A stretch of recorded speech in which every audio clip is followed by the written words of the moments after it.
As a lectionary preacher, I always chuckle when I read the Gospel of Mark's resurrection account of the women at the tomb. You see, Mark has a shorter ending that goes like this. When the Sabbath was over, Mary Magdalene, Mary the mother of James, and Salome bought spices so that they could go and anoint Jesus' dead body. Very early on, the first day of the week, just after sunrise, they came to the tomb. They were saying to each other, "Who's going to roll the stone away from the entrance for us?" When they looked up, they saw that the stone had been rolled away, and it was a very large stone. Going into the tomb, they saw a young man in a white robe seated on the right side, and they were startled.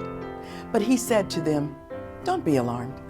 You are looking for Jesus of Nazareth, who was crucified. He has been raised. He isn't here.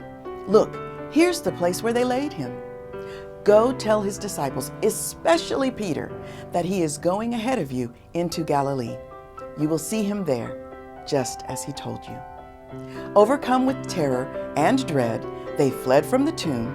They said nothing to anyone because they were afraid. Mary Magdalene and the women with her fled in terror and dread and said nothing to no one? Of all the times to keep silent, this was their choice? Now, we know that couldn't be the end of the story. However, what if it were? Clearly, these women leaked the good news of Jesus' resurrection to include the instructions about Jesus' upcoming appearance they were to convey to especially Peter. They would not be silenced. God's grace and peace to you. My name is Valerie Steele.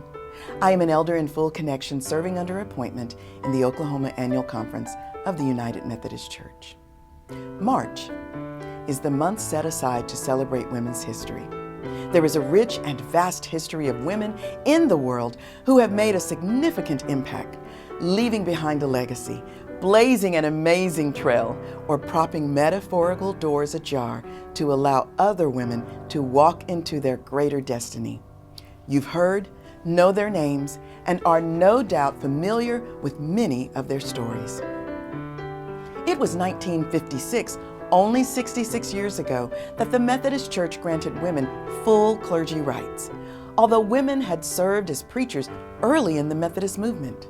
Slowly but surely, more and more women are pursuing seminary degrees and serving in pastoral positions in the church and in academia, in schools of religion and seminaries. Women are being elevated to roles of leadership as district superintendents and bishops in our denomination as well. So, when I hear that there are churches in the United Methodist Connection who are either hesitant or flat out resistant to receiving a female pastor still, I am saddened. How can this be when it is women who tend to make up a larger percentage of congregants where there is unfortunately this understanding of who God chooses to use in licensed and ordained ministry? Again, what would have happened if Mary Magdalene and the women at the resurrected Jesus' tomb had remained silent?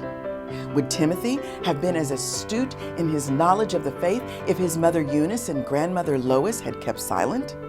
And Priscilla of Priscilla and Aquila, tent makers and friends of Paul, who took part in mentoring Apollos, who was important to planting churches in Ephesus and Corinth.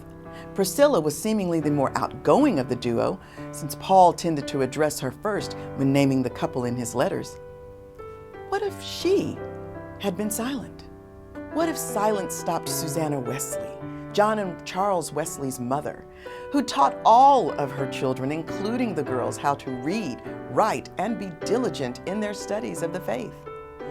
Ida B. Wells, who published writings and spoke out against the horrors of lynching, injustices of racism, discrimination against women, particularly women of color.